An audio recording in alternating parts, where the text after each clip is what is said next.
Hello, good morning. Nandito ako ngayon sa bahay ko dito sa Maribeles, Bataan. Di muna ako pumasok doon sa shipyard ngayon kasi nga may nangyari. Galing ako ng ospital, tapos morgue. Bali, nabawasan kami ng isa. No? Ang aming chipmate biglang natumba. No? Bilis ng pangyayari, pero sabay pa kaming mananghalian.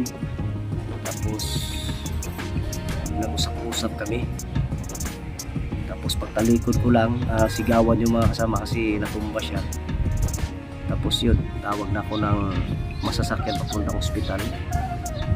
So pagdating sa emergency room, nire-revive siya ng mga doktor kasama yung mga nurses. Tapos bigla na lang wala pang isang oras, bigla na sinabi ng doktor na sir, wala na si sir. Yun, sa maghapon na yun, kinontak ko yung kanyang mga pamilya sa Quezon Province at saka sa Tarlac. Hindi nakarating hanggang sa lumipas yung magdamag, hindi nakarating. Kaya siyempre yung patay baka abutan ng 24 hours, o nagpaalam ako sa pamilya na iimbalsa mo na lang. Yun, pinaimbalsa mo ko, tapos sabay pinadeliver ko na doon sa pamilya niya. At siyempre sagot ng kumpanya lahat yun. Bali ako yung tumatawag kung magkano kailangan, hospital bill, tapos siyempre anong desisyon ng pamilya ipaparating ko sa opisina. Kumbaga ipaimbalsa muna, maghanap na ako ng morgue. Maghanap na ako ng purinarya. Yun na nag-isip. So ang bilis ng pangyayari dahil di mo akalain, dahil bata pa yun si chipmate. 46 years old lang yun si chipmate. Chipmate, babiyahe na si chipmate sa Tarlac.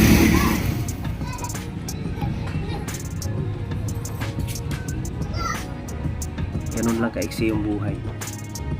Yan na si chipmate, ibabiyahe na sa Tarlac. Dito din yung dalawang timonel, naghatid ng kanyang mga gamit. Chipmate, mga gamit ni chipmate,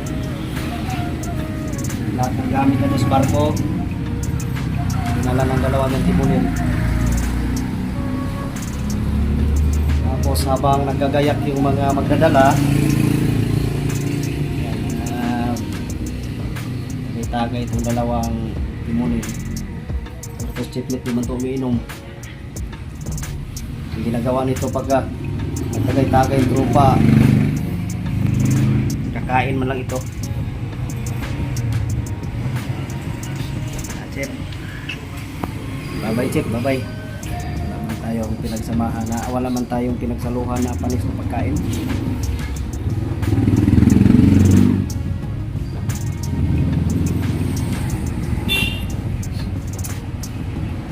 Iyak na yung partner niya, sa duty.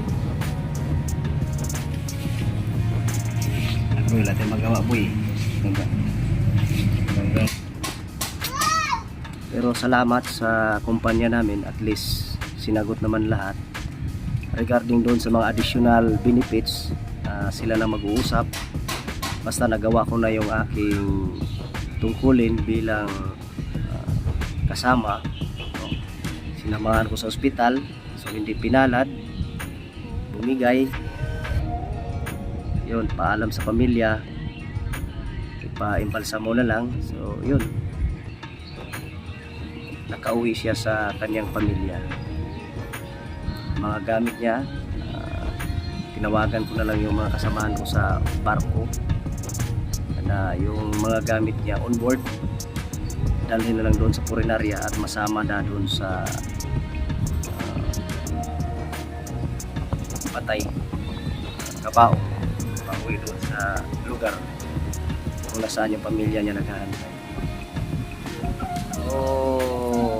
Si lahat kami doon, wala kaming pinagsaluhan na panis na pagkain. Maganda yung samahan namin. Si Charlie Mike, nung kabataan niya pa, malakas siyang uminom saka sigarilyo. So nung may maramdaman na siya na nag-weak yung kanyang heart, hindi na siya uminom, hindi na rin siya naninigarilyo. Yun nga lang, wala na, may tama na yung kanyang heart.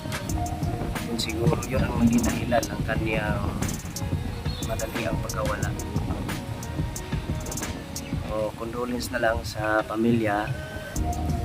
Kami naman dito na mga kasamahan, kami na bahala mag-adjust o mag-move dahil bilis ng pangyayari. Kausap mo lang, tapos yun,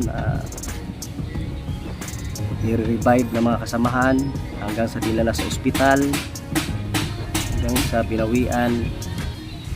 Ang ending, kausap mo lang kanina, maya pinaimbalsam mo na.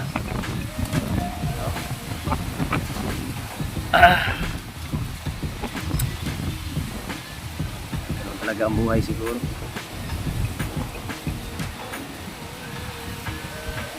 So yun lang, pagka umabot talaga sa ganung mga sitwasyon,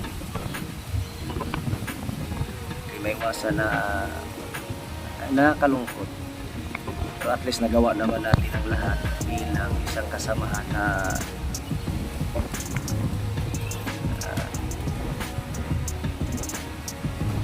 gustuhan na tulungan, gustuhan kang matulungan para siya ay may ayos hanggang sa makarating doon sa kanyang pamilya.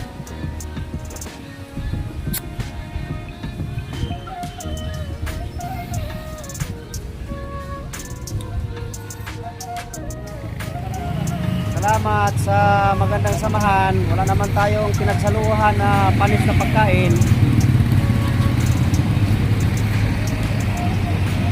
Bye-bye.